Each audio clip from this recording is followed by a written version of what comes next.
चंडीगढ़ के निवासी श्री रमेश कुमार जी गर्ग, श्रीमती पूनम जी गर्ग, जो अपने ही पूर्वजों की स्मृति में स्वर्गीय श्री मिल्खी राम जी अग्रवाल, स्वर्गीय श्रीमती बेंती देवी अग्रवाल की स्मृति में शिव महापुराण की कथा को चंडीगढ़ से ऑनलाइन ये कुबेरेश्वर बाबा के इस पावन धरा से श्रवण करवा रहे हैं। उन्हीं के प्रतिनिधि के रूप में, शिव और पार्वती के रूप में यहाँ पूजन में विराजमान हमारे गौरव जी के माता पिता और जो एक आनंद की राशि है परमात्मा के पावन चरणारविंद,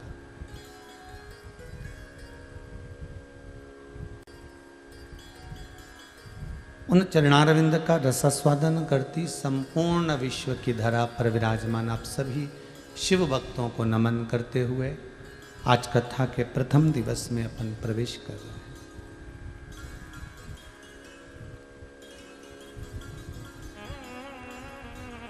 जिस पुराण को हम श्रवण करने के लिए बैठे हैं, ये पुराण कोई साधारण नहीं है महाराज।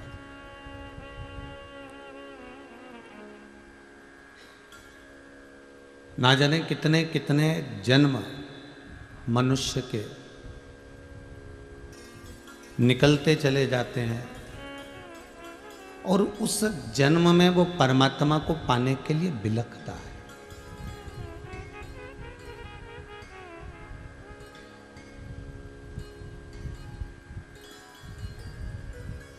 परमात्मा को पाने के लिए वो बिलखता है, उसके बाद भी वो परमात्मा की शरणागति को प्राप्त नहीं कर पाता।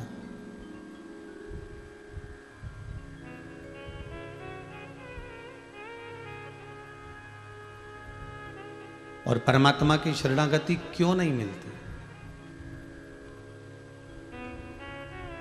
आप मंदिर जाएं, देवालय में जाएं, तीर्थ जाएं और कभी आप विचार करिएगा कि परमात्मा मिलता क्यों नहीं है। जब हम इतनी ऊंची चढ़ाई कर कर वहां तक पहुंचे हैं, जब हम इतना चलकर उसके दरवाजे तक पहुंचे हैं, तो फिर शंकर को मिलने में देरी क्यों?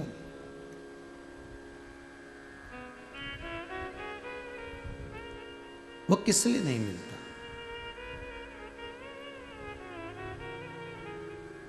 उसका एक कारण है हमारा कर्म। हम पूर्व में जो कर्म कर कर आए हैं, उस कर्म के अनुसार हमें परमात्मा का साक्षीकरण नहीं हो पाता, हमें उसका दर्शन, हमें उसको दीदार नहीं हो पाता, हम उसको देख नहीं पाते, हम उसका स्मरण नहीं कर पाते।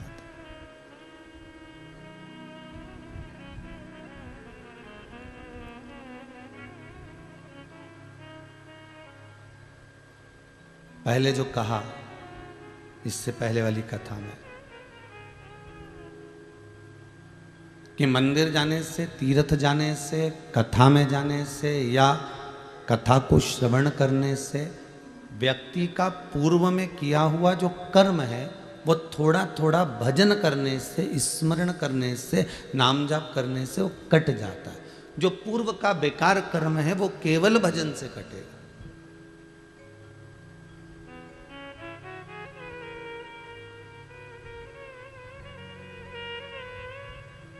हम जितने कदम चलकर भगवान की भक्ति की ओर अग्रण्य होते हैं, हम जितने कदम चलकर परमात्मा के द्वार पहुंचते हैं, हम जितने कदम चलकर परमात्मा की शरणागति को प्राप्त करते हैं, उतने हमने पूर्व के कर्म जो करे हुए हैं, जिसमें हमने कुछ गलत करा होगा, जिसमें हमने झूठ बोला होगा, प्रपंच करा होगा, छल करा होगा, बेईमानी आदि करी होगी, वो सब धीरे धीरे कर कर वो कटते हैं।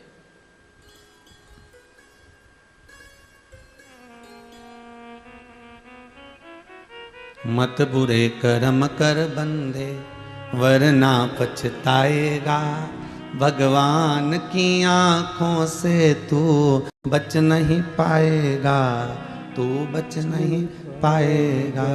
अरे ओ अज्ञानी मत कर नादानी। हम जितने भी कर्म कर रहे हैं उस कर्म को अगर हम परमात्मा को समर्पित कर कर करें तो हमें बाद में आकर फिर नहीं भोगना पड़ेगा।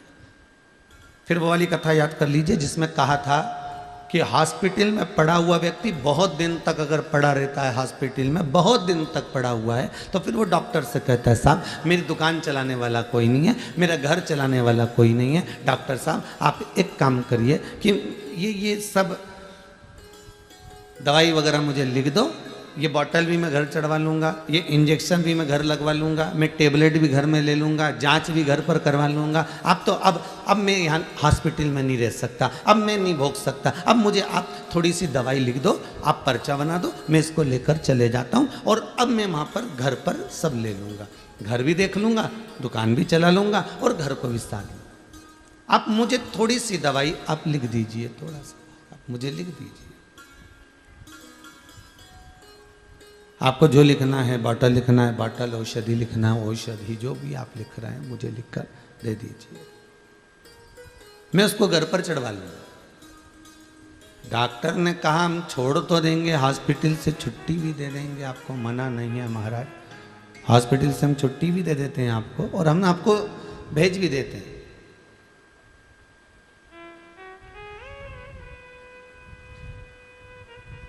मना नहीं है, पर इतनी बीमारी के बाद में आप एकदम जाकर दुकान मत बैठ जाना, नहीं बैठूंगा, आप तो दो। इतनी बीमारी के बाद एकदम बाजार मत घूमना हो, हाँ आप तो बस दवाई लिख दो, बोतल लिख दो, इंजेक्शन लिख दो, मैं ले लूँगा। और वो लेकर आ गया, दवाई भी ले रहा है, बोतल भी चढ़वा रहा है, इंजेक्शन भी ले रहा है। ये पूर्व में कथा में हम कह चुके हैं, आज स्मरण आया है इसलिए वापिस उसको लिया।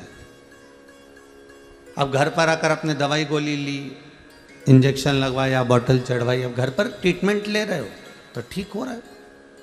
उसी तरह हम जो कर्म कर कर जाते हैं और ऊपर जाकर नरक के किसी बेड पर जाकर पड़ जाते हैं, नरकों का भोग हम भोग रहे होते हैं, इतना नरक भोग लिया होता है, इतना नरक भोग लिया होता है कि अब ये जीवात्मा तड़पती है। और जब जीव आत्मा गरुड़ पुराण में लिखा इतनी तड़पती है तो ये परमात्मा से कहती है कि अब मुझे क्षमा कर दो, मुझे अब वापिस जन्म दे दो, मुझे मृत्यु लोक में भेज दो, बाकी की गोली दवाई मैं नीचे खा लूंगा, बाकी का दुख मैं नीचे जाकर झेल लूंगा, बाकी का कष्ट मैं भूमि पर जाकर झेल लूंगा। आप मुझे बस अब यहां से छोड़ दो, अब मुझे इस नरक के जंजाल से बाहर निकाल दीजिए।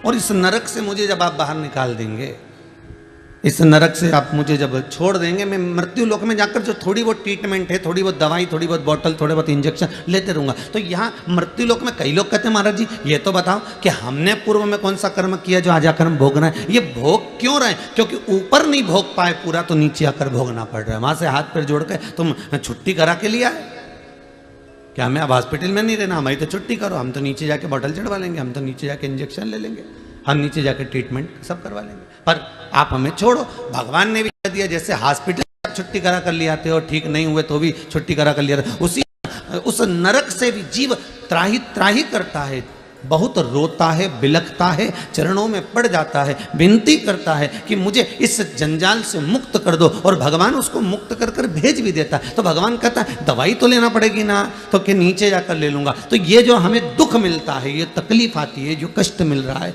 जो बीमारियां आ रही हैं, जो तकलीफें आती हैं, ये हमारा पूर्व का कर्म का भोग हमको मृत्यु लोक में जाकर भोगना पड़ता है, कोई दूसरा नहीं भोगेगा। बार बार आपको कथा में कहा, आपकी कमाई का भोग पत्नी भी भोगेगी, आपकी कमाई का भोग आपके बच्चे भी भोगेंगे, आपकी कमाई का भोग आपकी बहू भी भोगेगी, आपकी कमाई का भोग आपके पोता पोती भी भोगेंगे, आपकी कमाई का भोग आपकी बेटी भी भोगेगी, आपकी कमाई का भोग आपका जमाई भी भोगेगा, आपकी कमाई का भोग आपके नाती पंती भी भोगेंगे, आपकी कमाई का भोग आपके भाई बंधु कुटुंब वाले भी भोगेंगे। पर कर्म का भोग तुझे अकेले ही भोगना है। जैसा कर्म करोगे उसके अनुसार तुम्हें भोगना है। झूठ तुमने बोला, छल तुमने करा, बेईमानी तुमने करी, प्रपंच तुमने करा, जो कुछ भी करा तुमने करा, तो भोगना भी तुम्हें अकेले को है। भोग सब भोगेंगे पर कर्म का भोग कोई नहीं भोगेगा। कर्म का तो अकेले भोगना है। ऐसा अकेले कोई नहीं होगा, केवल शंभु और तुम, शंकर और तुम, कौन होगा? और वो बोलते जाएगा ये कर्म तुमने करा है, इसका भोगना पड़ेगा। पर कभी कभी कोई जीव ऐसा उत्पन्न हो जाता है जो कर्म के भोग के साथ में भी परमात्मा का भजन कराकर जीवन तार देता है, जीवन सार्थक।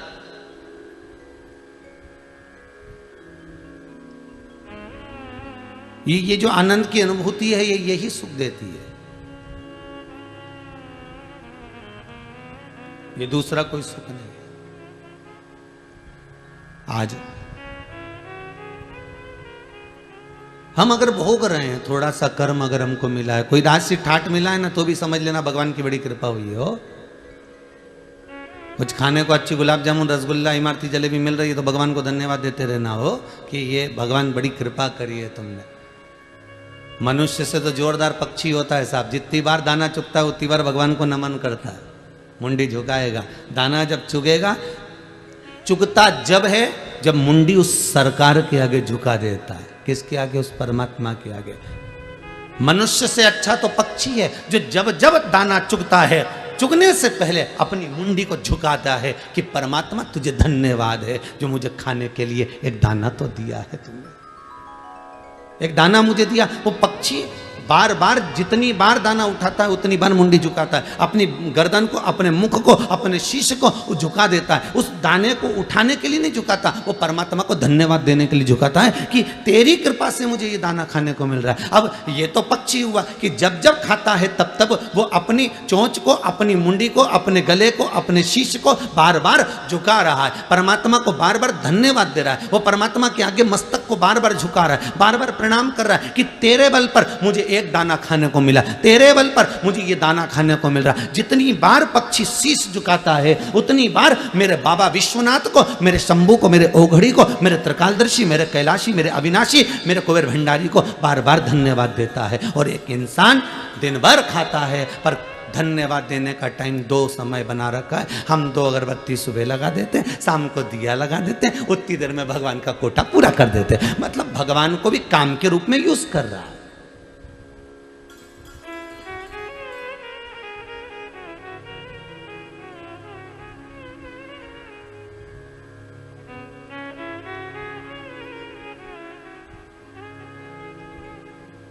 महाराज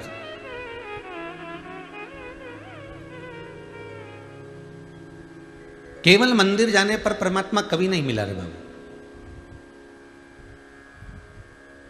पोथी पढ़ पढ़ जगमुआ, पंडित भयो ना कोई, 2.5 आखर प्रेम का पढ़े सो पंडित हो। वो 2.5 अक्षर है कौन सा?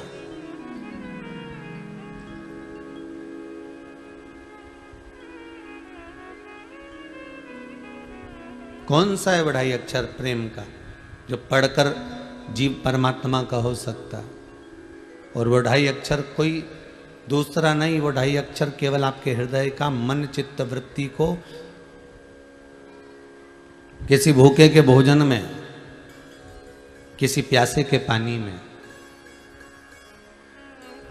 किसी पथिक के पवन में, राहगीर की सेवा में लगा देने पर ही परमात्मा प्रसन्न हो जाता है। कहते हैं आप मंदिर में जाकर अगरबत्ती नहीं लगा सकते, धूप बत्ती नहीं लगा सकते, दिया नहीं जला सकते, बेलपत्र नहीं चढ़ा सकते, पानी नहीं चढ़ा सकते, चंदन नहीं लगा सकते, पुष्प नहीं लगा सकते, पुष्प नहीं चढ़ा सकते, आप भगवान को जल नहीं चढ़ा सकते। भले मत चढ़ाओ, मेरा शंकर कभी आपसे कहने के लिए नहीं आएगा कि तूने ये नहीं करा।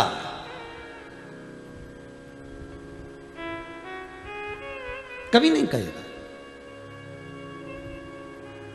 94 तरह के नरकों में गरुड़ पुराण के अंतर्गत जितने नरक कहे गए हैं उसमें कोई नरक ऐसा नहीं लिखा कि तुम मंदिर नहीं गए इसलिए तुम्हें नरक भोगना पड़ेगा।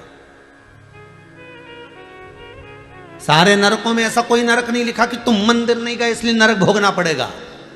पर नरकों में एक नरक ऐसा लिखा है कि तुम्हारे दरवाजे पर कोई भूखा आया और उसको तुमने भोजन नहीं कराया तो तुम्हें नरक भोगना पड़ेगा। तुम्हारे दरवाजे पर कोई प्यासा आया, तुमने पानी ना पिलाया तो नरक भोगना पड़ेगा। तुम्हारे दरवाजे पर कोई पथिक आया, राहगीर आया और तुमसे मार्ग पूछा, तुमने नहीं बताया तो भोगना पड़ेगा।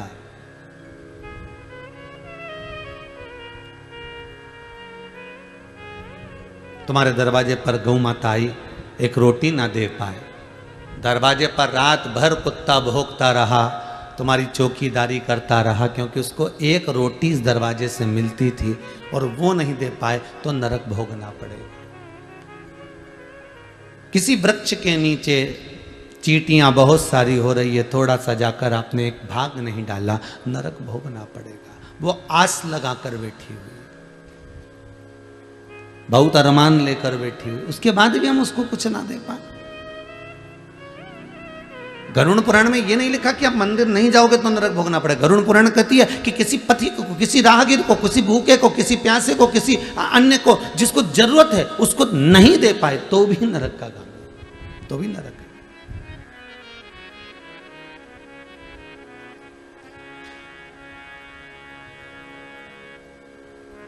और वो कहते हैं ना, स्वयं खा लेना सुकृति है, छोड़ाकर खा लेना विकृति है, पर बांट कर खाना ये मेरी भारत देश की संस्कृति है। यही भारत भूमि की संस्कृति है। बड़ा भाई ताने पर ताना दे दे, गाली पर गाली दे दे, अपशब्द पर अपशब्द कह दे। छोटा भाई ताने पर ताना दे दे, अपशब्द पर अपशब्द कह दे, गाली पर गाली दे दे।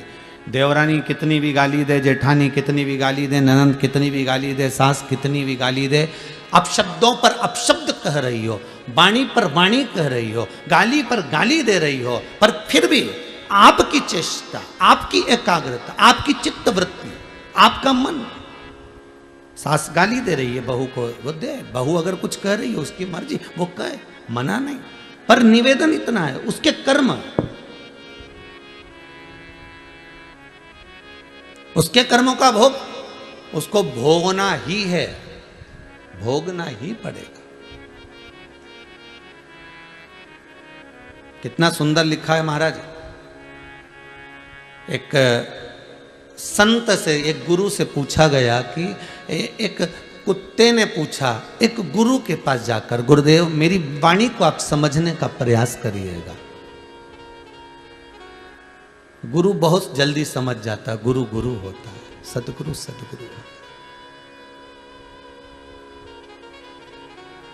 सदगुरु के सामने कहा भी नहीं जाता, वो अपनी दृष्टि से देखकर समझ जाता है। गुरुदेव मेरी वाणी को थोड़ा समझिएगा। गुरुजी बोले, बोल क्या बात है। मैं राह में बैठा हुआ था, एक व्यक्ति दौड़ कर आया, मुझ में लात मारकर चला गया। मेरी गलती क्या थी वो बताइए।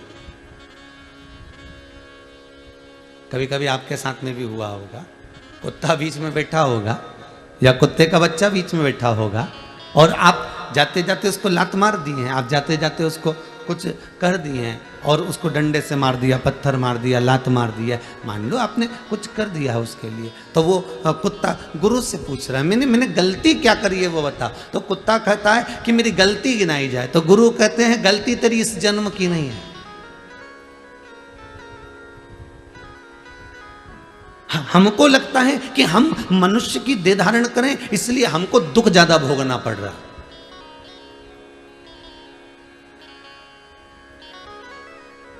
हम मनुष्य की देह धारण करें इसलिए दुख हमको मिल, नहीं नहीं नहीं, ऐसा नहीं है। जिस योनि में रहोगे, 84 लाख योनियां जो मानव की मिलती है, 20 लाख योनि तो ये पेड़ पौधे की है। जितने तुम्हें पेड़ पौधे नजर आए इस पृथ्वी पर, समझ लेना 20 लाख योनि वृक्ष की, पौधों की, पत्तियों की है, दुर्वा की है।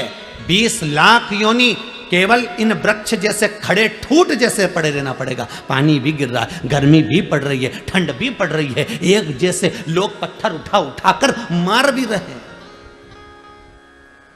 20 लाख योनि में से ये जितने पौधे होते हैं, जितने वृक्ष होते हैं, ये हाथ जोड़ते हैं परमात्मा के कि हमको कांटे वाला पौधा बनाना। कौन सा पौधा बनाना? कांटे वाला। ये जब वृक्ष की 20 लाख योनियां होती हैं तो परमात्मा के आगे हाथ जोड़ते हैं, हमें कांटे वाला पौधा बना दो, पर हमें फल वाला पौधा मत बनाना। वृक्ष कहते हैं हमें फल वाला पौधा मत बनाना, हमें आम का पेड़ मत बनाना, हमें बेर का पेड़ मत बनाना, हमें इमली का पेड़ मत बनाना, जिसमें फल लगते हो, सेतूत लगते हो, जिसमें खजूरे लगते हो, ऐसा पौधा हमें मत बनाना। हमको तो तुम कांटे वाला बना दो, बेकार बना दो, पर हमें फल वाला पौधा मत बनाना। 20 लाख योनियों में से 20 लाख योनि के जब वृक्ष की योनि बनती है तो ये निवेदन करते हैं। तो पूछा इनसे, तुम क्यों नहीं बनना चाहते आम का पौधा? तुम क्यों नहीं बनना चाहते इमली का पौधा? तुम क्यों नहीं बनना चाहते यहाँ पर खजूर का पौधा? क्यों नहीं बनना चाहते तुम जामुन का पौधा? तो वृक्ष कहते हैं हम पल पोस कर बड़े होते हैं, बड़ी मुश्किल से तो खड़े रहते हैं, पानी में, गर्मी में, ठंड में खड़े हुए हैं, उसके बाद भी हर साल लोग आते हैं और पत्थर मार मार कर जाते हैं। ये सहन नहीं हो पाता है, ये सहन नहीं हो पाता।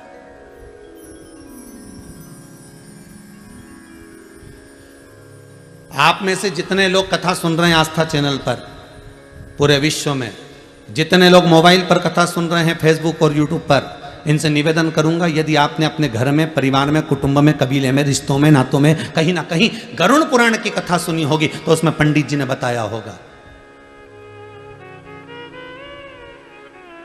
कि आम का पेड़, जामुन का वृक्ष, खजूरे का वृक्ष, फलदार वृक्ष कब बनता है व्यक्ति? ये गरुड़ पुराण के अंतर्गत लिखा हुआ है कि व्यक्ति ये वृक्ष चौराहे पर, रोड पर, किनारे पर केरी का, आम का, बेर का, इमली का ये पेड़ क्यों बनता है? तो उस गरुड़ पुराण के अंतर्गत लिखा है, जो मानव का शरीर धारण कर कर, मनुष्य की देह धारण कर कर, मनुष्य का शरीर पाने के बाद भी अपने ही रिश्तेदारों को दिन भर गालियां देता है, चाहे बहू को दे, चाहे सास को दे, चाहे ननद को दे, देवरानी को दे, जिठानी को दे, भाई को दे, कुटुंब को दे, कबीले को दे, जो इतनी गालियां पर गालियां, अंबानियां बौछार करता है, वही मरने के बाद ये फलदार वृक्ष बनता है। और लोग जैसे ये रुक रुक के गाली बकती है ना, रोज तो नहीं बकती, इसको कोई पागल कुत्ता तो नहीं काटा कि ये रोज गाली बकेगा, ये रोज गाली बकेगी, ये रुक रुक के बकती है। 6 महीने में, 3 महीने में, 4 महीने में, 8 महीने में, साल भर में, ऐसे लोग गालियां देते हैं। उसी तरह साल साल भर में इसमें भी फल लगते हैं और लोग देव पत्थर मारते हैं, इसने गाली दी, इसको दिया पत्थर।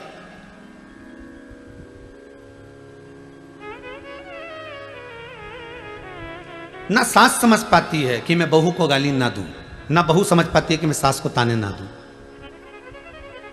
दोनों अगर ये समझ जाए ना, ये शिव महापुराण के पहले दिन की कथा ही समझ गए नहीं तो समझ लो जिंदगी सवर गई। कि हमने गाली दी और बेर का पेड़ बने और लोगों ने पत्थर दिया और एक बार में काम नहीं चलेगा, कितने समय तक खड़ ठूट जैसे बड़े बड़े।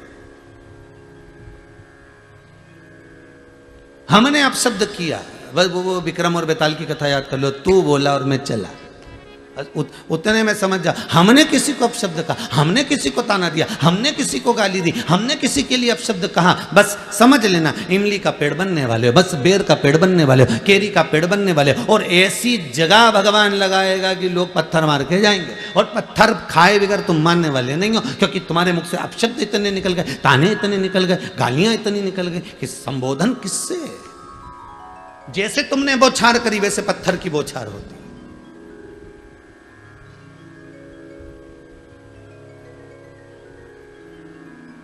इसीलिए शास्त्र कहता है भजन में जो सुख है वो सुख किसी दूसरी चीज में नहीं, दूसरी चीज में।